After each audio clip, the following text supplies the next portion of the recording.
అందరికీ శుభోదయం. ఈరోజు మన థీమ్ స్నేహం మరియు సహకారం. Rams and story book page number 57 నుండి 59 వరకు ఉంటుంది. అయితే ఈరోజు కథ బిల్డింగ్ బ్లాంక్స్తో భవనం. అంగన్వాడీ కార్యకర్తకు సూచనలు. కథను ప్రారంభించేటప్పుడు పిల్లలను ఏ విధంగా ప్రశ్నలు అడిగి వారిని ఆలోచింప చేయాలో మనకి వివరంగా ఇవ్వబడ్డాయి. కథ చెప్పే విధానం. కథను చెప్పేటప్పుడు పిల్లలు ఈ కథను సులభంగా అర్థం చేసుకునేలా కథల పుస్తకాన్ని, కథల చిత్రాల కార్డులను చూపించాలి. కథను చదివే విధానం.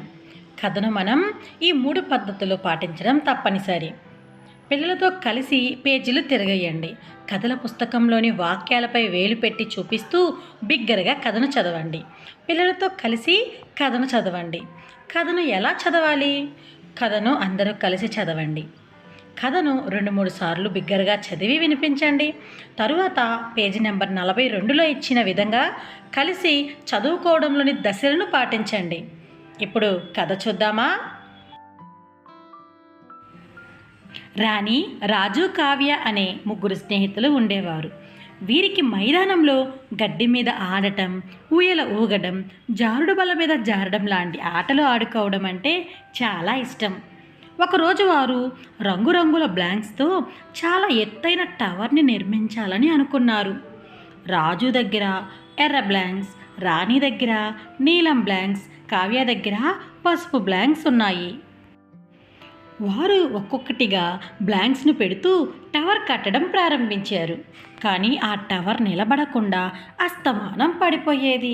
పడిపోయిందని వారు వదిలేశారా? లేదు. మధ్యలో వదిలేయడానికి బదులుగా వారు కలిసి పని చేయాలని నిర్ణయించుకున్నారు.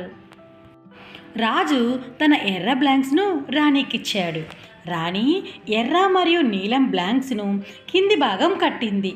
ఆపై కావ్య మిగిలిన నీలం, పసుపు బ్లాంక్స్ను పైన నిలబెట్టింది.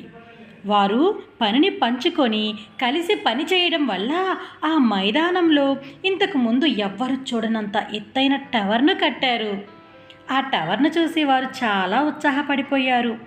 ఆ రోజు నుంచి వారు అన్ని పనులు పంచుకొని కలిసి పని చేయడం నేర్చుకున్నారు.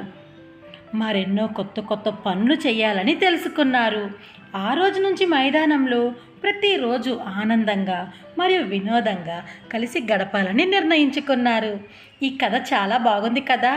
రండి ఈరోజు మనం ఈ కథను పిల్లలకు చెప్దాం. Thank you.